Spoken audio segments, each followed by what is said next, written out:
Natalie Thompson. I'm a certified nurse midwife at Hurley Medical Center, and either you're walking around right now in early labor or maybe you're at home, but regardless, I am excited for you. Congratulations that you've made it this far into your pregnancy.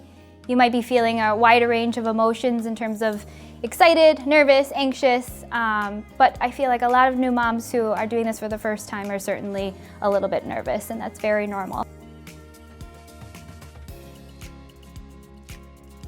Labor can take a long time, especially if it's your first time doing so.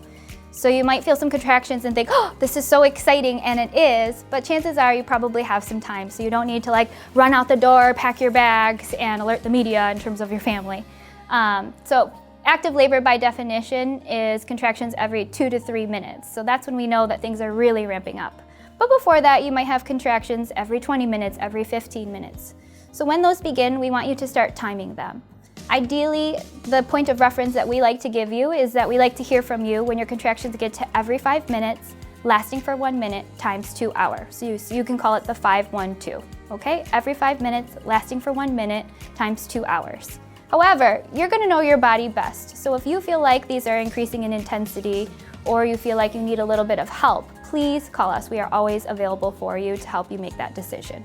It can be very normal to have irregular, painful, consistent contractions that are not meeting that 5-1-2 rule. So it might be that for an hour you have contractions every 20 minutes and they're painful, take your breath away, but we're just not getting the frequency quite yet.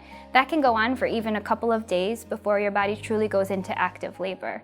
It's kind of a mental game. You want to stay as positive and as energetic as you can. Rest in between contractions and know that it's a marathon, not a sprint, especially for the first-time mom.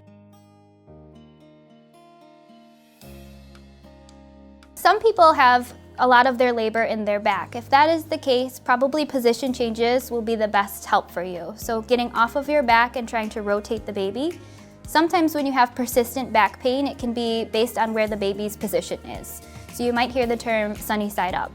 And that can be very normal in the early labor process. So if you can help your body by doing different positions, that would be best. So including hands and knees, a hot pack, and massage are probably your best bet for labor back pain.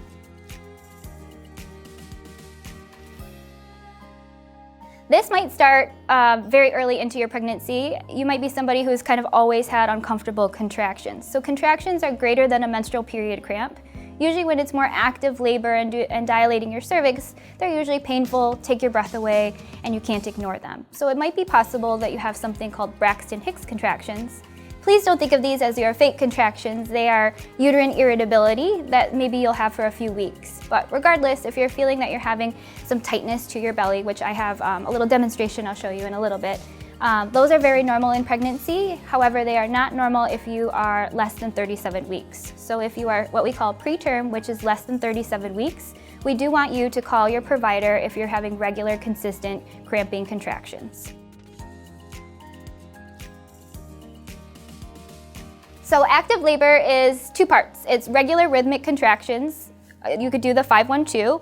In addition to cervical dilation. So sometimes you'll have cervical dilation. You might be checked in the office and you're like, wow, I'm starting at 2 centimeters, which is amazing, but then potentially you would still have an induction and be overdue. That's very normal. Or maybe you'll have regular consistent contractions, but then you need your body just to kind of catch up with the cervical dilation. So it is kind of a process that we're happy to walk you through.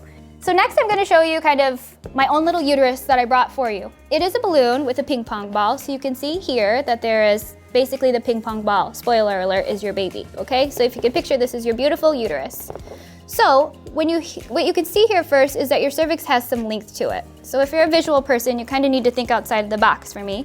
But if you tip it upside down, it's sort of like a wine bottle. So in that it has a long neck and not a lot of opening.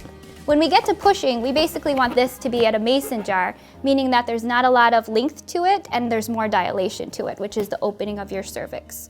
So if you could think about your uterus, this is kind of the home for your baby. Your baby is in your uterus, and then your cervix is basically the doorway to the home of the baby. So when we do cervical exams, we're actually touching this part of your uterus, which is the home to your baby.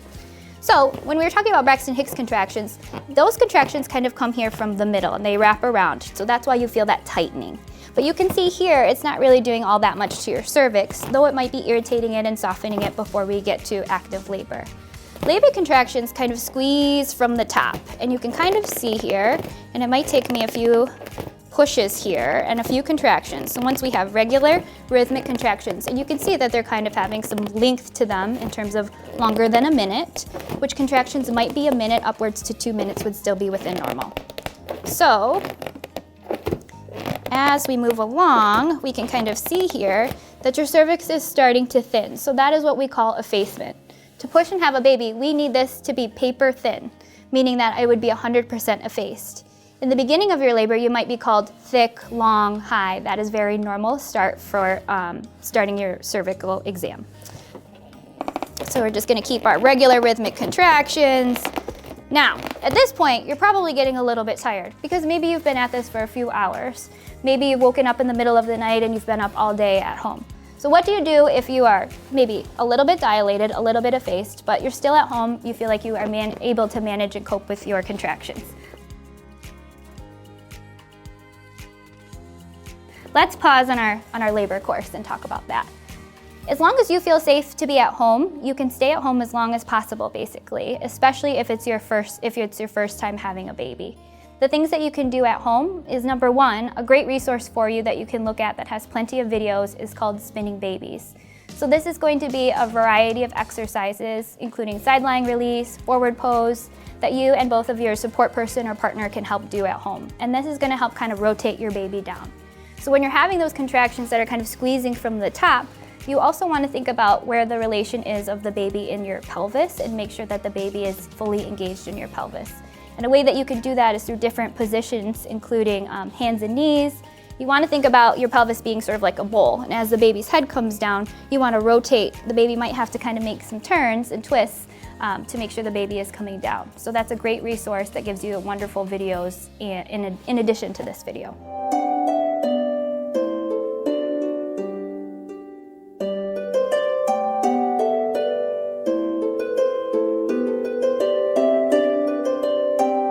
Other things that you can do at home is hydrate, change up your position, get in the shower, take a bath. You can also do hot packs, a little bit of sugar here and there to give you a little bit of energy. I think that it's a really good idea, especially as you're feeling short of breath in these contractions or taking your breath away, you're feeling like you can't get much of relief. It's nice to set time frames for yourself. So if you say, for 15 minutes, I am going to stand and rock and hold on to my labor support person and maybe turn on a little music. Then in 15 more minutes, I'm going to get into the shower for 30 minutes and be on the birthing ball then after that for another 15 minutes. Usually if you set realistic goals and tell yourself that you could do anything for 15 minutes, that kind of helps breaks it up and makes you feel like you have a point to get to. I want to take a second and pause and talk to the support people who will be with you. It can sometimes be very overwhelming to see your loved one in pain, and you might go through periods of feeling very helpless. So things that you can do is, number one, be cheerleading. Number two, not get at all hurt by the fact that the laboring person might say, I don't want you to talk during a contraction, or I do want you to talk during a contraction. And then with the next contraction, they say the complete opposite. Or maybe massage helps for some period of time, and then it gets to a point where the laboring person says, no, this doesn't feel okay. So you have to just kind of roll with the punches in terms of what contraction to contraction your laboring person needs in that moment. Support people, partners, please try to stay positive. Try to distract them as best that you can. So maybe it's music, maybe it's watching a favorite TV show in the background for sound. Maybe it's low breathing and focusing on that. Maybe it's even visualization of their favorite place. I know that it can be kind of scary for all parties to be in labor and to be uncomfortable for many hours on end, but you have to just remind yourself that you're going to have a baby soon, and the baby will be very cute, and eventually you won't remember this labor pain as much. So let's say that you are sleeping and it's 3 a.m. and you wake up and you feel like your bag of water has broken. You have a big gush and you've saturated your bed, which maybe you're sitting there thinking, oh my gosh, what if that does happen? But it can be very common that that is the case, where you break your bag of water without contractions. Usually after your bag of water breaks, whether it's done in the hospital or at home, it can make your contractions feel very intense. So the best thing to do is to call your provider. Take note of the color of the fluid. If it's clear, then that is good. If it is brown or green, we certainly would want to hear about that. You'll also, throughout the entire labor process, want to be in tune with fetal movement, which we talk a lot about in the office, but we still want that to be true. You should always feel your baby move, even when you're having labor contraction pain, although it can be sometimes difficult to monitor that as well as your contractions. If ever there is a doubt or you're not sure if you felt your baby move to its normal pattern, we want you to call in your labor process. The other signs and symptoms that we would want to hear about is vaginal bleeding. Bloody show can be normal, which is kind of where you have some bloody discharge as you go to the bathroom. But if you're having vaginal bleeding that is starting to mimic a period, we want you to call your provider.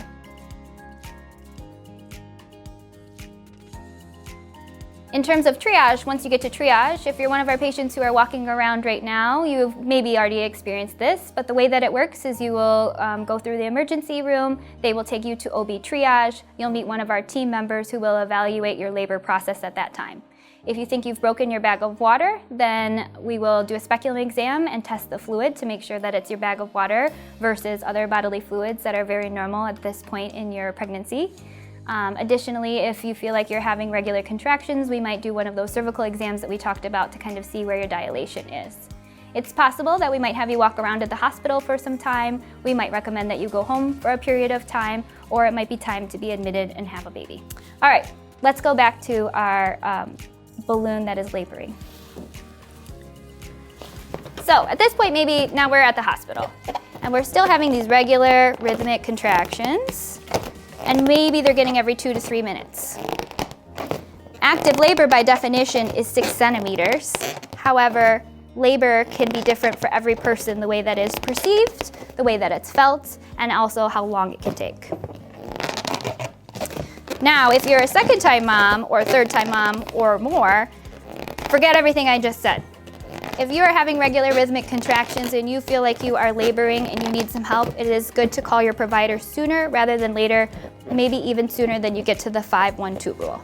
So now we see that our cervix has completely thinned out and now we're starting to get dilation.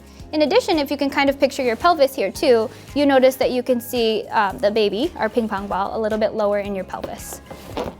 So now we are at the point of pushing. And soon we will have a baby. We're feeling all that pressure, we're pushing really strong. And then we had our baby! Congratulations, we had a baby together.